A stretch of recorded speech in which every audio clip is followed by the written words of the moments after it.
cool transformation, actually.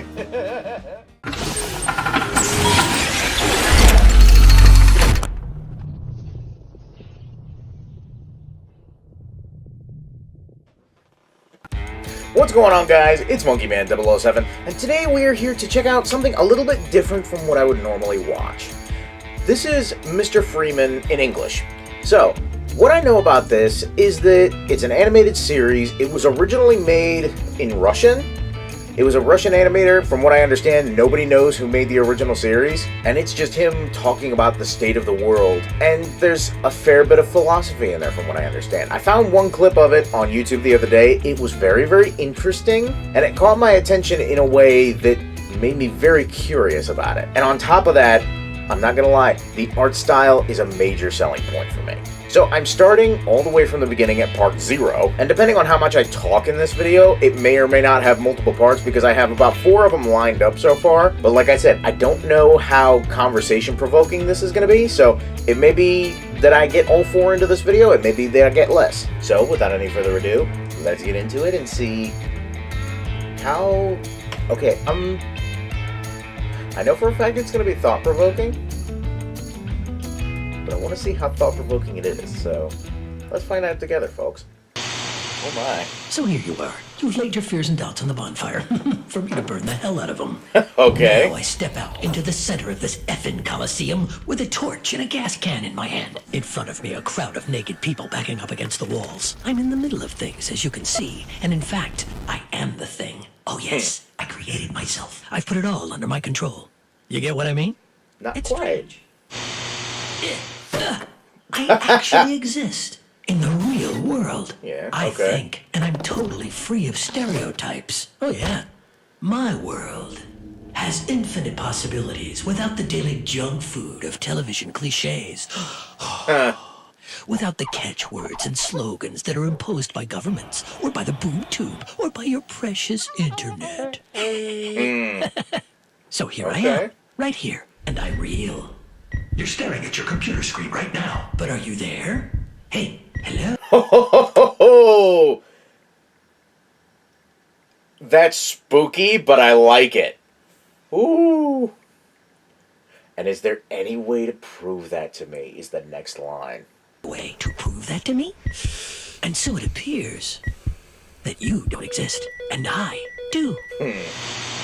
I always have something to say. And what do you have to say? Think about it. Give me 2 brews and some chips! How revolting. Or, honey, I need to use the bathroom. While in fact you sit on the can and text your lover, or pardon me, jerk off. Your whole entire life is nothing but lies, porn, domestic spats, internet addiction, and mobile slavery. Whoa!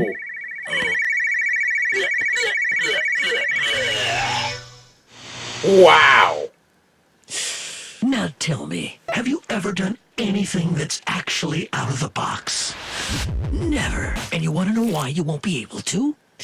Because it lies outside your comfort zone, and you're packed into it like you're packed inside a reinforced polypropylene bag. You are slabs of meat, squeezed between your daily routines and your work. Wow! Next one in the line, please. Woo! Okay. Alright, Freeman. Holy shit. Alright, so I am gonna have another little talking point here. The thing that he's talking about with everything that lies outside your comfort zone. It's so easy to fall into that and stay into it. Like something that I've been doing recently. Okay, so one of the things that I've been doing recently is I've been trying to get out into the world, try to do some new shit, try to meet some new people, all that kind of thing. And it is uncomfortable. But it is the fact that I have been pushing and I've been pushing myself, and I've been genuinely trying, that has made a difference, even just in here. And then on top of that, as somebody who I work a full-time job aside from doing this, right? It's so easy to just fall into the day in, day out of go to work, come home, go to work the next day, go to the weekend, come back to work when the weekend ends. And if you don't find a way to break free of that necessarily, if you don't find a way to make it your own, then that's the way you're going to be for the rest of your life. And if that's what you want for yourself, that's one thing. But there is the choice to look at something, see if you have a clear footing ahead of you, and then take a leap. which is what I'm working toward. I would like to do that at some point. But somebody like me, I need to be stable. I need to be sure. So I understand where he's coming from, but my process is just a little bit slower. Or am I wrong? Maybe I'm mistaken. Go ahead and correct me. For instance, could you give away your cell phone to some random person? Huh? Wow! What a question to ask, especially in the day and age that we live in. And I, along with a lot of other people at this particular time, I'm pretty sure that they would join me in saying no. Because you can learn a lot by going through somebody's trash, but you can learn everything about someone by going through their phone. Now that's a killer question. Could you go right now and reformat the hard drive on your computer? Isn't it freaky? Did you shit yourself? Do you know why you won't do it? It's because it would be like you're committing suicide. You don't exist without this stuff. And that's the way it is a lot of times from the way I understand it. Because, okay, I know I'm talking a lot, but I deliberately went into this knowing that it was probably going to make me talk. I'm probably going to have interesting conversations. But, all due seriousness, I have done... Okay, so something that I realized at one point is that I was using my phone entirely too much, right? Like, every spare moment was on my phone. And I wasn't taking time to just look around and be in the moment, basically. Yeah, I was sucked into media. And so what I did was...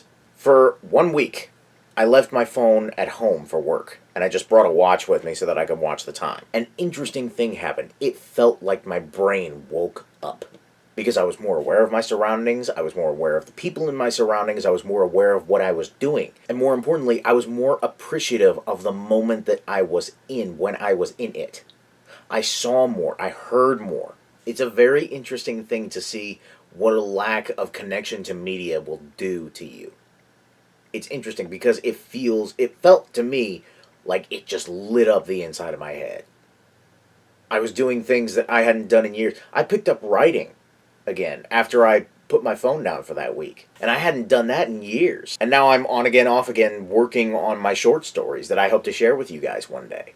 That were just sitting there before. God, this shit's interesting. I'm so glad that I decided to make content about this because it's so thought-provoking.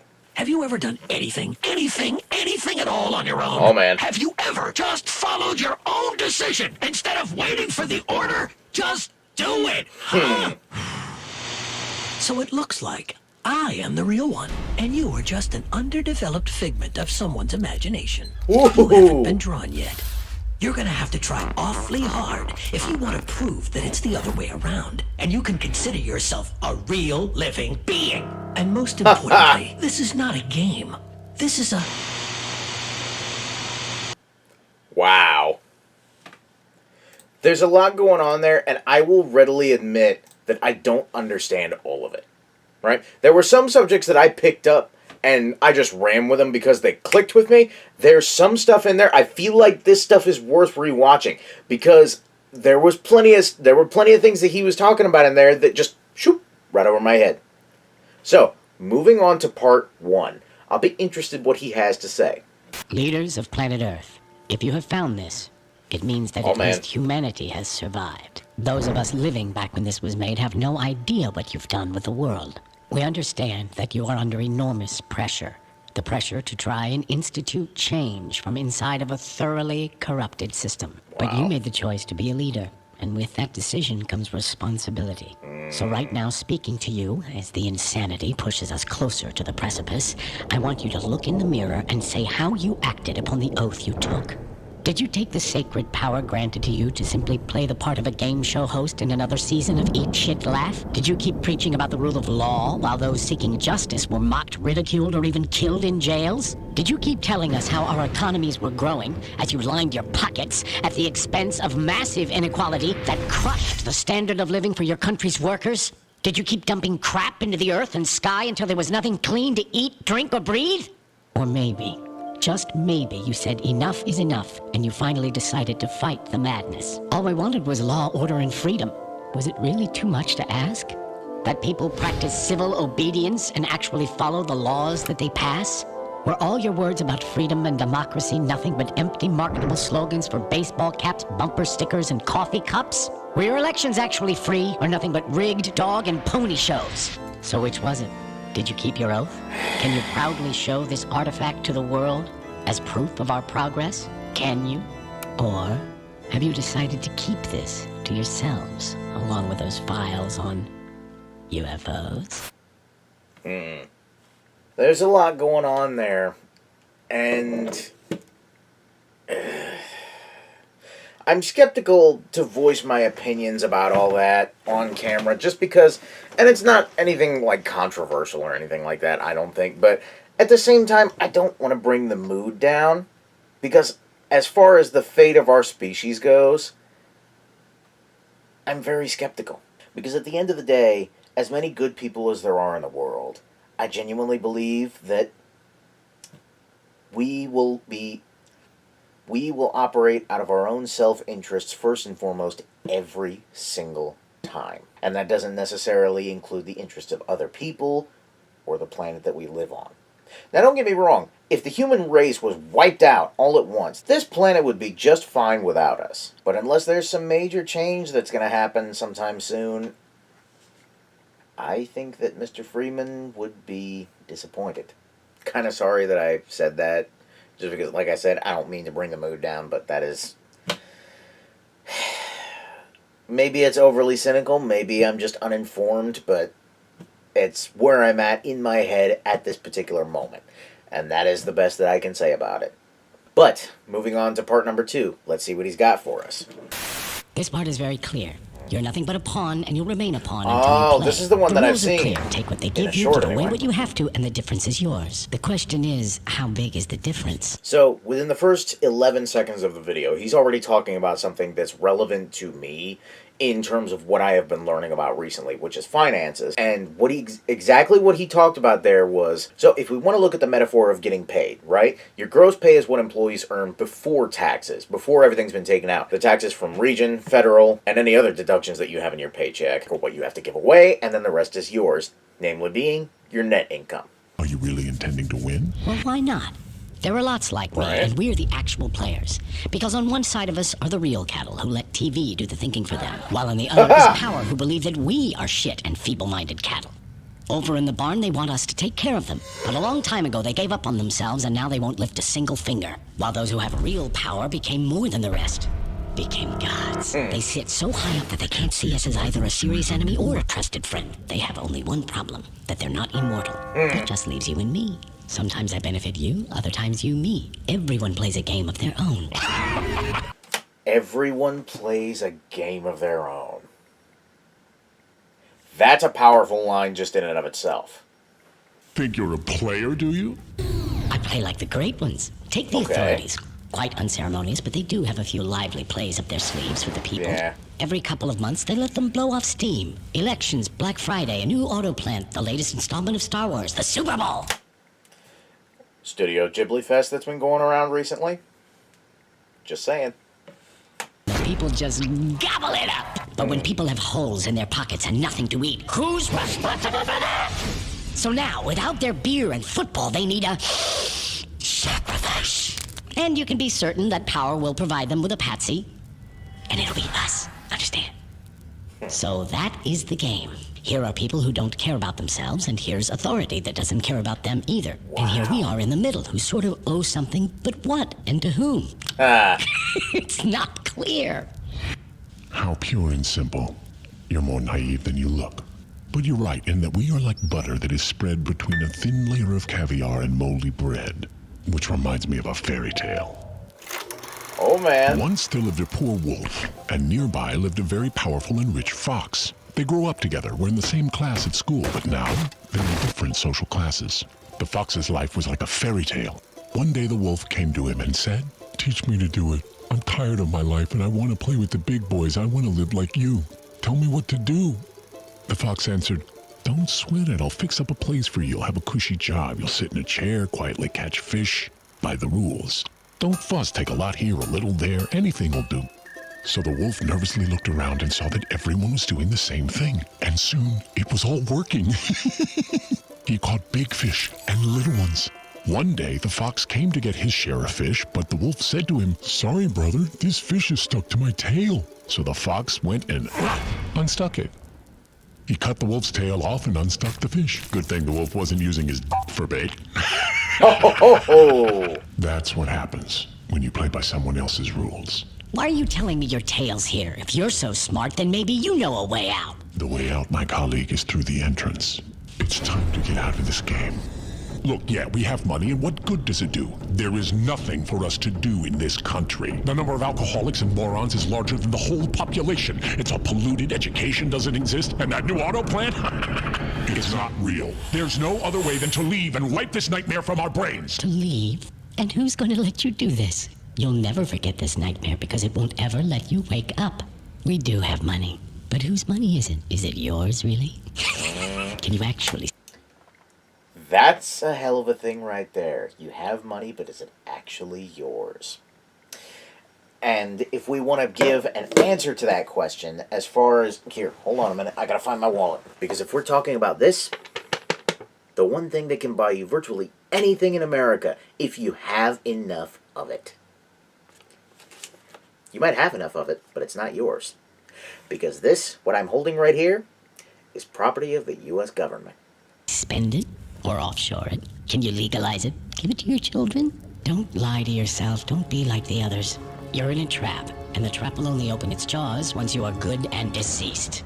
We can buy our way out of a criminal suit, maybe a nice mansion, a few cars, expensive tutors for the kids, but that's about it. See, you're like a hamster on a wheel, no freedom to be seen while the system rolls right on. Why don't I tell you a fairy tale, my special friend? Oh, man. Once there lived a smart guy like you. He found a job, settled in, and slowly rolled along with his life. Then he looked around and rolled a bit faster. He was allocated a budget and he administered it wisely, and by the rules, he got his cut. You know what I mean? Why would you ever build a fence for $1 million when it can be done for so much more? So he rolled on like this. The books looked good. Sometimes they didn't quite balance, but mostly it was a well-oiled machine. He'd give a taste to get off in court, give a taste to avoid an audit, he'd give a taste to whomever caught him and get away. But came the day he decided, enough. I've made enough for myself and my kids. No more risk. Everything can change. I'm leaving the game. Quietly. I need to move my money out and leave. I got away from Grandma. I got away from Grandpa. I got away from the traffic cop, the prosecutor, and the tax police. And I can get away from you, Mr. Fox. And what? What? Just letting him go would have been a total loss for the fox. Nobody leaves. The fox hates feisty people. To those who want to leave, he gives a very tough time. Bounces them from the tax police to the DA to court, bleeds them dry, and tosses them in jail. You asked for it, gingerbread man. Why are you silent? Hello? Are you even here? Leave him alone. He looks like he's asleep.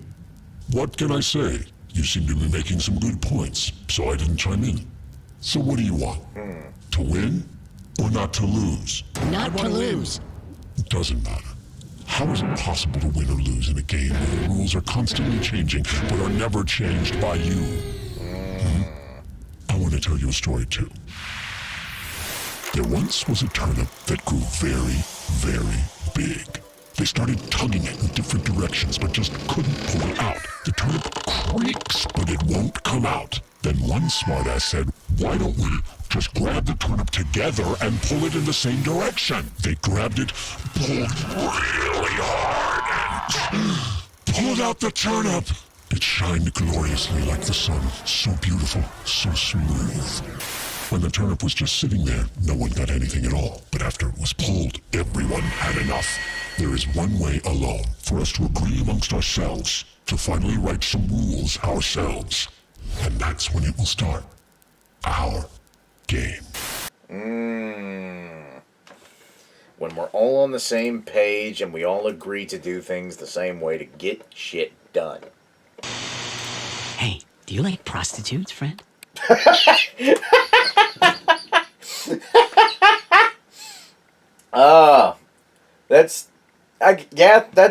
That lines up for a question coming from Mr. Freeman, but just right in the forefront. Just, hey, you like prostitutes? Alright, start this over again. That caught me off guard. Hey, do you like prostitutes, friend? I totally love them. After all, it's the oldest profession on earth. Hookers have a lot in common with politicians, journalists, and actors. Whoa! Wow!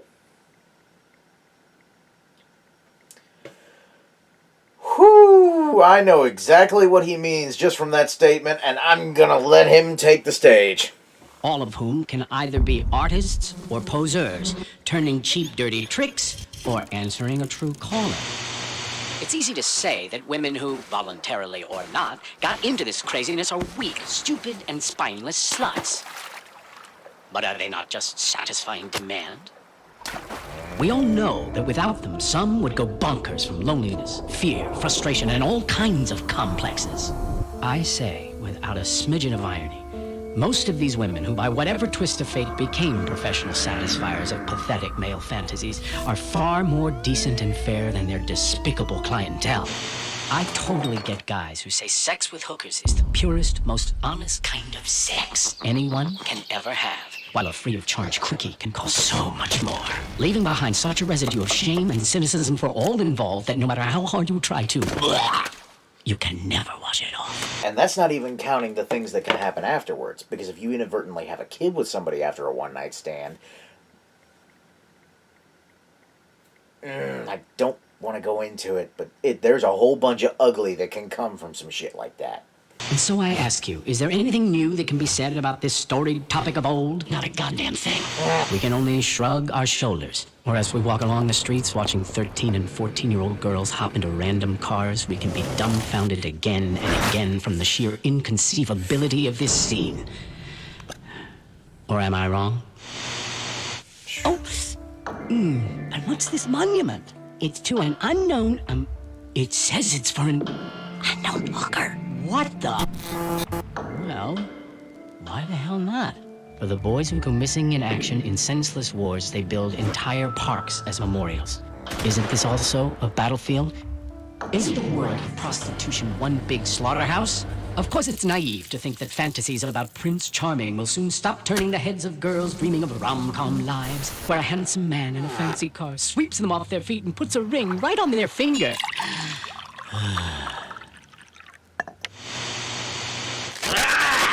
Let the prudes grind their perfect teeth to dust right now, because, baby, this bronze beauty is gonna stand somewhere along Fifth Avenue or the Champs-Élysées, some glorious main street of our cities. I command it. A giant woman in a provocatively short dress, rain or shine. An eyesore eternally waving horny men down, forcing every passerby to engage their brains and decide for themselves, what do they think of it? And what's this monument? It's in honor of the noble hooker. An actual prostitute monument? What for? What for? Because they're good looking, of course.